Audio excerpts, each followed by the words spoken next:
Carta de Tiago, capítulo 1. Tiago, servo de Deus e do Senhor Jesus Cristo, às 12 tribos dispersas entre as nações. Saudações. Meus irmãos, considerem motivo de grande alegria o fato de passarem por diversas provações, pois vocês sabem que a prova da sua fé produz perseverança. E a perseverança deve ter ação completa a fim de que vocês sejam maduros e íntegros, sem lhes faltar coisa alguma. Se algum de vocês tem falta de sabedoria, peça-a a Deus que a todos dá livremente, de boa vontade, e lhe será concedida. Peça-a, porém, com fé, sem duvidar, pois aquele que duvida é semelhante à onda do mar, levada e agitada pelo vento. Não pense tal pessoa que receberá coisa alguma do Senhor, pois tem mente dividida e é instável em tudo o que faz. O irmão de condição humilde deve orgulhar-se quando estiver em elevada posição, e o rico deve orgulhar-se caso passe a viver em condição humilde, porque o rico passará como a flor do campo. Pois o sol se levanta, traz o calor e seca a planta. Cai então a sua flor e a sua beleza é destruída. Da mesma forma, o rico murchará em meio aos seus afazeres. Feliz é o homem que persevera na provação, porque depois de aprovado, receberá a coroa da vida que Deus prometeu aos que o amam. Quando alguém for tentado, jamais deverá dizer, estou sendo tentado por Deus, pois Deus não pode ser tentado pelo mal, e a ninguém tenta. Cada um, porém, é tentado pelo próprio mau desejo, sendo por este arrastado e seduzido. Então esse desejo, tendo concebido, dá à luz o pecado, e o pecado, após ter se consumado, gera a morte.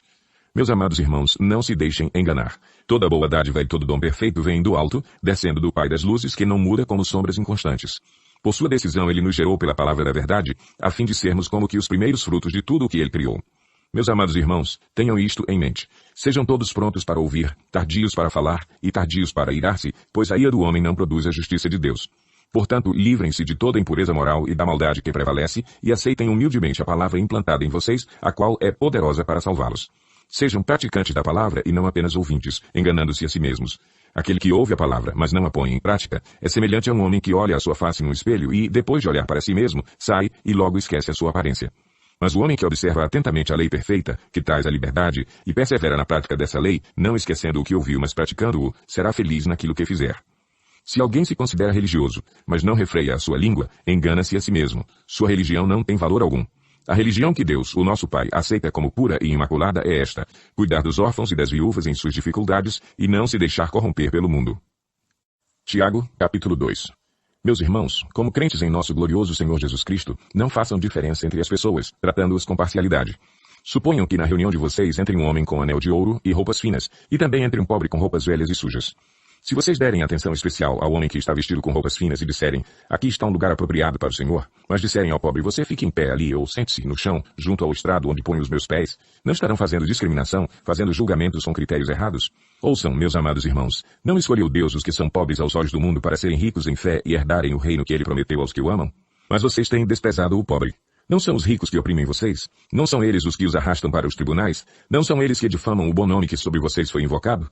Se vocês de fato obedecerem à lei do reino encontrada na Escritura que diz, ame o seu próximo como a si mesmo, estarão agindo corretamente.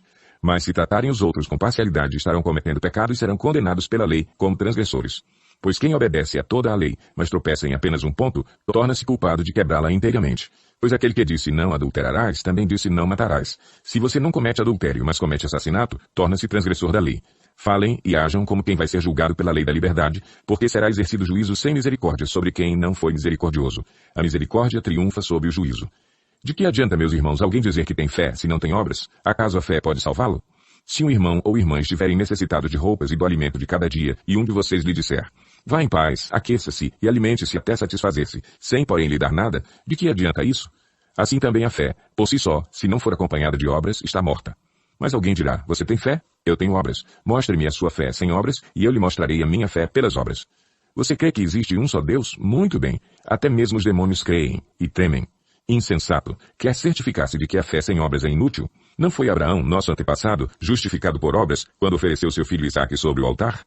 Você pode ver que tanto a fé como as obras estavam atuando juntas, e a fé foi aperfeiçoada pelas obras. Cumpriu-se assim a Escritura que diz, Abraão creu em Deus, e isso lhe foi creditado como justiça, e ele foi chamado amigo de Deus. Vejam que uma pessoa é justificada por obras e não apenas pela fé. Caso semelhante é o de Raabe, a prostituta. Não foi ela justificada pelas obras quando acolheu os espias e os fez sair por outro caminho? Assim como o corpo sem espírito está morto, também a fé sem obras está morta. Tiago, capítulo 3. Meus irmãos, não sejam muitos de vocês mestres, pois vocês sabem que nós, os que ensinamos, seremos julgados com maior rigor. Todos tropeçamos de muitas maneiras. Se alguém não tropeça no falar, tal homem é perfeito, sendo também capaz de dominar todo o seu corpo. Quando colocamos freios na boca dos cavalos para que eles nos obedeçam, podemos controlar o animal todo. Tomem também como exemplo os navios, embora sejam tão grandes e impelidos por fortes ventos, são dirigidos por um leme muito pequeno, conforme a vontade do piloto. Semelhantemente, a língua é um pequeno órgão do corpo, mas se vangloria de grandes coisas. Vejam como um grande bosque é incendiado por uma simples fagulha. Assim também a língua é um fogo, é um mundo de iniquidade. Colocada entre os membros do nosso corpo, contamina a pessoa por inteiro, incendeia todo o curso de sua vida, sendo ela mesma incendiada pelo inferno. Toda espécie de animais, aves, répteis e criaturas do mar doma-se e tem sido domada pela espécie humana. A língua, porém, ninguém consegue domar. É um mal incontrolável, cheio de veneno mortífero. Com a língua bendizemos o Senhor e Pai, e com ela amaldiçoamos os homens feitos à semelhança de Deus. Da mesma boca procede bênção e maldição. Meus irmãos, não pode ser assim. Acaso podem sair água doce e água amarga da mesma fonte? Meus irmãos, pode uma figueira produzir azeitonas ou uma videira figos? Da mesma forma, uma fonte de água salgada não pode produzir água doce. Quem é sábio e tem entendimento entre vocês, que o demonstre por seu bom procedimento mediante obras praticadas com a humildade que provém da sabedoria. Contudo, se vocês abrigam no coração inveja amarga e ambição egoísta, não se gloriem disso, nem neguem a verdade. Esse tipo de sabedoria não vem dos céus, mas é terrena, não é espiritual, mas é demoníaca. Pois onde há inveja e ambição egoísta, aí há confusão e toda espécie de males. Mas a sabedoria que vem do alto é antes de tudo pura, depois pacífica, amável, compreensiva, cheia de misericórdia e de bons frutos, imparcial e sincera. O fruto da justiça semeia-se em paz para os pacificadores. Tiago, capítulo 4. De onde vêm as guerras e contendas que há entre vocês? Não vêm das paixões que guerreiam dentro de vocês? Vocês cobiçam coisas e não as têm. Matam e invejam, mas não conseguem obter o que desejam. Vocês vivem a lutar e a fazer guerras. Não têm porque não pedem. Quando pedem, não recebem, pois pedem por motivos errados para gastarem seus prazeres. Adúlteros, vocês não sabem que a amizade com o mundo é inimizade com Deus?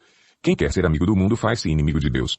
Ou vocês acham que é sem razão que a Escritura diz que o Espírito que ele fez habitar em nós tem fortes ciúmes?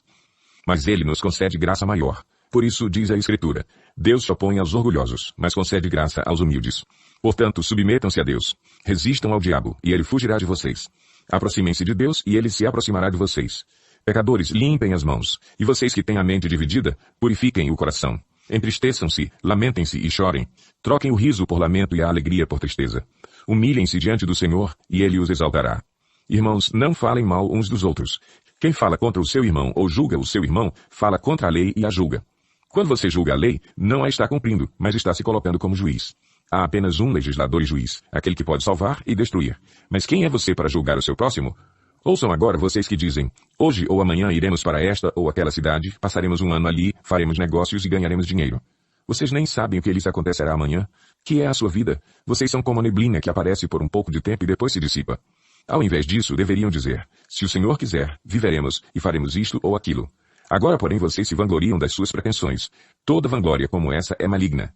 Pensem nisto, pois, quem sabe que deve fazer o bem e não o faz, comete pecado. Tiago, capítulo 5. Ouçam agora vocês ricos, chorem e lamentem-se, tendo em vista a desgraça que lhes sobrevirá. A riqueza de vocês apodreceu, e as traças corroeram as suas roupas. O ouro e a prata de vocês enferrujaram, e a ferrugem deles testemunhará contra vocês, e como fogo lhes devorará a carne. Vocês acumularam bens nestes últimos dias. Vejam, o salário dos trabalhadores que ceifaram os seus campos e que vocês retiveram com fraude está clamando contra vocês. O lamento dos ceifeiros chegou aos ouvidos do Senhor dos Exércitos. Vocês viveram luxuosamente na terra, desfrutando prazeres e fartaram-se de comida em dia de abate. Vocês têm condenado e matado o justo, sem que ele ofereça resistência. Portanto, irmãos, sejam pacientes até a vinda do Senhor. Vejam como o agricultor aguarda que a terra produza a preciosa colheita e como espera com paciência até virem as chuvas do outono e da primavera. Sejam também pacientes e fortaleçam o seu coração, pois a vinda do Senhor está próxima. Irmãos, não se queixem uns dos outros, para que não sejam julgados. O juiz já está às portas. Irmãos, tenham os profetas que falaram em nome do Senhor como exemplo de paciência diante do sofrimento. Como vocês sabem, nós consideramos felizes aqueles que mostraram perseverança. Vocês ouviram falar sobre a perseverança de Jó e viram o fim que o Senhor lhe proporcionou. O Senhor é cheio de compaixão e misericórdia.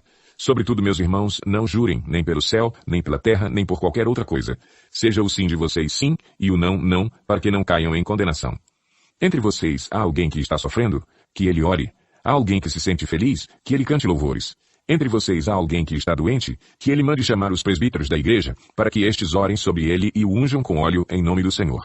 A oração feita com fé curará o doente. O Senhor o levantará. E se houver cometido pecados, ele será perdoado. Portanto, confessem os seus pecados uns aos outros e orem uns pelos outros para serem curados. A oração de um justo é poderosa e eficaz. Elias era humano como nós. Ele orou fervorosamente para que não chovesse, e não choveu sobre a terra durante 3 anos e meio.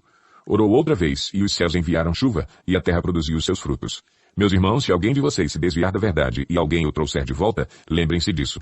Quem converte um pecador do erro do seu caminho, salvará a vida dessa pessoa e fará que muitíssimos pecados sejam perdoados.